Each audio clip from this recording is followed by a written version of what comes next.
Hi, I'm Maya Cottengim, and I'm doing my project on the 78, which is a current Chicago neighborhood under construction on the corner of Roosevelt and Clark.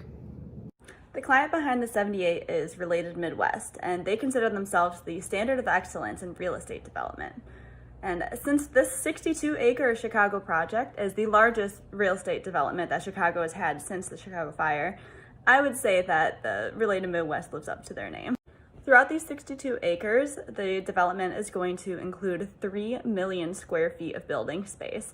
And to fund this, the state is giving them $235 million. The architects at SOM have outlined a plan for what they see this development looking like, which we will dive into more, but first I want to talk about the history of the site. In 1871, the Chicago fire burned down 2,000 acres of the city, leaving real estate developers, architects, engineers, and more to reimagine what they wanted the space to look like. In 1909, this site became a massive rail yard. In 1971, Union Station was taken over by Amtrak, so this yard was no longer used as a rail yard. Since the space was no longer used as a rail yard, in 1977, a whole 6 years later, they decided to remove all the rail lines in the area. Now, for 39 years, this site ended up being completely vacant, until in 2016, Related Midwest thought they could do more with this site. So they came up with this idea of creating a new Chicago neighborhood and calling it the 78, since it actually is the 78th neighborhood that Chicago has. In 2017, the Discovery Partner Institute, or the DPI, chose this site as the future home of their new research institution. But it wasn't until 2019 when plans were approved and infrastructure work began. Now, in 2020, construction is going on, and regardless of the pandemic, construction pushed forward. This video is a video of what the site looks like currently. We are standing at the corner of Roosevelt and Clark, so imagine putting yourself in the middle of the street and taking a 360 loop around, and this is what you would see. Now, I've mentioned a few times of this being at the corner of Roosevelt and Clark, but I think it's important to note that the Chicago River is also lining an entire side of this development. As you can see in this is what the current site looks like from above. Take note in this picture of key features that may or may not be there next time. And now here's the rendering of what they want the site to look like. So as you can see, there's actually still a lot of green space in this, and that's one of the first things that popped out to me when I looked at this view. Now, focusing in on that green space was one of the goals of the architects of this project, and their key phrase was "open space makes the space."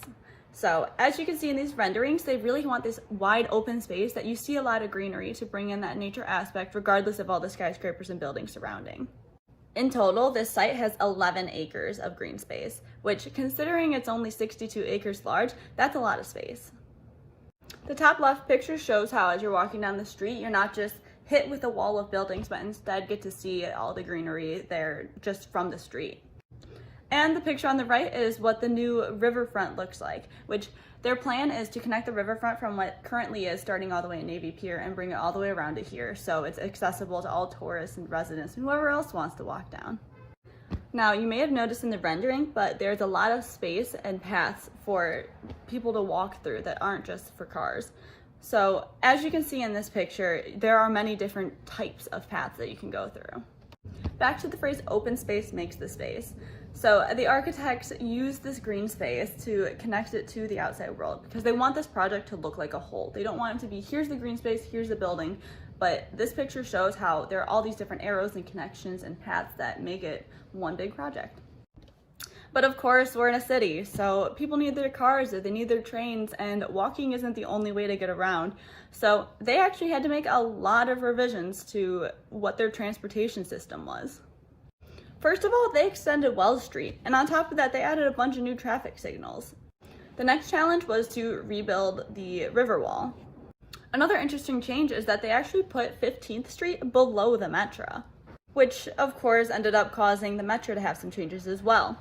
That brings us to number 4, which is realigning the Metro tracks. And to tie it all together, they finished off with changing the Clark Street design and making it more accessible as well. A 5-minute walk from the 78 will get you to either other parks or to restaurants or shops or anything you can really imagine at the center of downtown. Now, a 10-minute walk can get you to Millennium Park, which is one of the biggest tourist areas of Chicago. So I can imagine that a lot of tourists would want to come from Millennium Park to the 78 or vice versa. Chicago's zoning classifies this as a DX5, which corresponds with the mixed-use district.